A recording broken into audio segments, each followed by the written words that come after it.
இப்போ இதெல்லாம் பார்த்தீங்கன்னா வாட்டர் ப்ரூஃப் வாட்ச் தான். நீங்கள் இதை கட்டிட்டு வந்து ஸ்விம்மிங் பூலில் வந்து நீச்சலுமே அடிக்கலாம். ஏன்னா இது எல்லாமே கம்பெனி சைடில் வந்து வாட்டர் ப்ரூஃபாக வந்து வாட்டர் ரெசிஸ்டண்ட்டாக வந்து எல்லாமே வந்து கிளைம் பண்ணுறாங்க.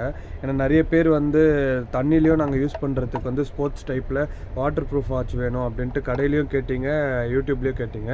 ஸோ அதனால தான் இந்த மாடல் வந்திருக்கு. இது எல்லாமே வந்து நீங்கள் தண்ணியில் வந்து யூஸ் பண்ணிக்கலாம். இதுலேயே டிஜிட்டல் மாடல் அப்படி வேணும் அப்படின்னு சொன்னால் தண்ணியில் யூஸ் பண்ணுற மாதிரி டிஜிட்டல் மாடலும் வந்திருக்கு. இது வந்து நல்லாயிருக்கும். இங்கே நல்லா போயிட்டுருக்கு. பர்டிகுலராக பார்த்திங்கன்னா ஸ்போர்ட்ஸுக்காக ஸ்விம்மிங் பூல்லலாம் கூட யூஸ் பண்ணணும். இல்லைனா நான் வந்து என் வேலையே வந்து ஹோட்டலில் இருக்கேன், நான் வந்து தண்ணி பட்டா எனக்கு வந்து சீக்கிரம் வாட்ச் எல்லாம் ரிப்பேர் ஆகிடுதுன்றவங்க இந்த மாதிரி வாட்டர் ப்ரூஃப் வாட்ச் மட்டும் எடுத்துக்கலாம். இதில் வந்து க்ரீன் கலர், ரெட் கலரு, பிளாக்லேயே வந்து ஒயிட்டு, அந்த மாதிரி வந்து நிறைய கலர்ஸ் இருக்குது. ஸோ எது வேணுமோ நீங்கள் வந்து பார்த்து எடுத்துக்கலாம். இதோட ரேட் வந்து 450, 400 ரூபா வரும் டிஸ்கவுண்ட் போக. ஆன்லைனில் வேணுனாலும் நீங்கள் வந்து ஆர்டர்